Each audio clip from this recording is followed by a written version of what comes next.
28 फरवरी को उद्योग मंत्री हर्षवर्धन चौहान सोलन प्रवास पर रहे।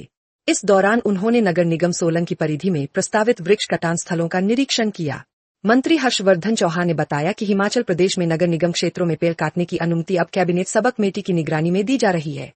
इस सब कमेटी के अध्यक्ष स्वयं मंत्री चौहान हैं, जबकि सदस्य के रूप में मंत्री विक्रमादित्य सिंह और रणवीर सिंह शामिल हैं। उन्होंने कहा कि लंबे समय से बड़ी संख्या में पेड़ कटान की अनुमति के प्रस्ताव आ रहे थे। मुख्यमंत्री के सुझाव पर निर्णय लिया गया कि अब केवल फाइलों के आधार पर नहीं, बल्कि मौके पर जाकर भौतिक सत्यापन किया जाएगा। इसी कारण सभी लंबित अनुमतियों को फिलहाल रोक दिया गया था। सोलन में आई 13 साइट्स में से मंत्री ने 4 से 5 स्थलों का स्वयं निरीक्षण किया।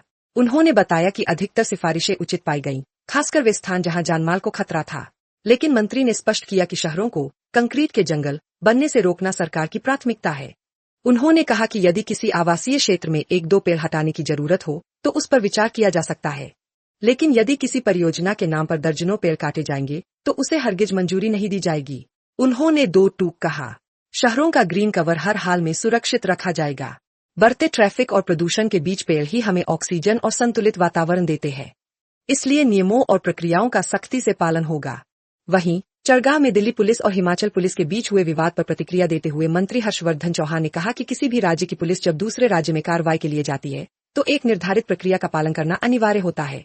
उन्होंने आरोप लगाया कि दिल्ली पुलिस ने स्थानीय थाने को सूचित नहीं किया और सिविल ड्रेस में कार्रवाई करते हुए संबंधित व्यक्ति को उठाया। साथ ही जिस पीजी में वे ठहरे थे वहां का सीसीटीवी सिस्टम भी अपने साथ ले गई। इस संबंध में पीजी मालिक द्वारा चरगाव थाने में एफआईआर दर्ज करवाई गई है। मंत्री ने कहा कि हिमाचल प्रदेश की पुलिस अपने संवैधानिक दायित्वों के तहत कार्रवाई करने के लिए बाध्य है। यदि कोई भी बाहरी राज्य की पुलिस बिना सूचना के यहां प्रवेश कर कार्रवाई करे तो राज्य की सुरक्षा और नागरिकों के अधिकारों की रक्षा करना हमारी जिम्मेदारी है। एफआईआर में देरी के सवाल पर मंत्री ने कहा कि इस संबंध में विस्तृत जानकारी उनके पास नहीं है। संभव है कि शिकायत दर्ज करवाने में पीजी मालिक की ओर से देरी हुई हो।